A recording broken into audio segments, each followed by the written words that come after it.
Before we go pulling that belt off, we're just going to want to get a good look at the routing here and save this in our memory banks. Looks simple enough. There's actually two belts. We're taking off the forward-most one that's on the supercharger pulley. We're not going to mess with that tensioner, which is for the water pump pulley right here. Oh, there we go. Look at that.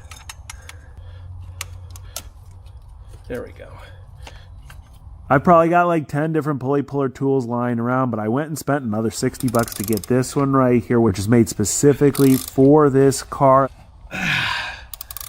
Oh man, there it comes. All right, that was a good noise. It lets you pull the pulley off without having to remove the supercharger from the engine, which saves us a minimum 4 or 5 hours worth of work and is totally worth it.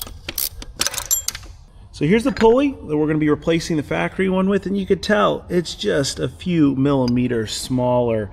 This is good for just a light bit amount of boost, more a conservative amount to keep things in a safe range here, especially for this car with 100,000 miles on it. And the good news is installing it should be a lot simpler than removing it. By heating up this pulley, we're actually expanding the center hole just enough to slide it right over the supercharger snout. It's like magic. It slides on perfectly if you get it hot enough, and then from there you're done. You just let it cool down before you put the belt back on, and it's that easy to up the boost in any supercharged Jag, and really a lot of other supercharged cars work the same exact way.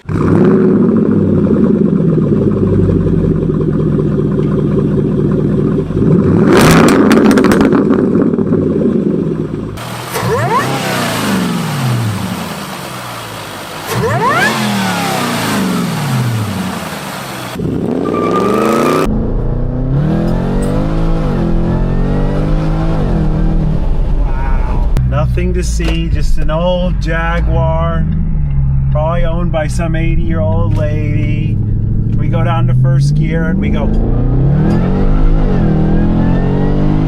This is the closest experience you can get to a Hellcat when it comes to any other car that's not a Hellcat or doesn't have a Hellcat engine. What, it costs like 1/10 that of a cheap Hellcat, and it makes the Hellcat noises. It's got that supercharger whine with a lot nicer interior than a Hellcat.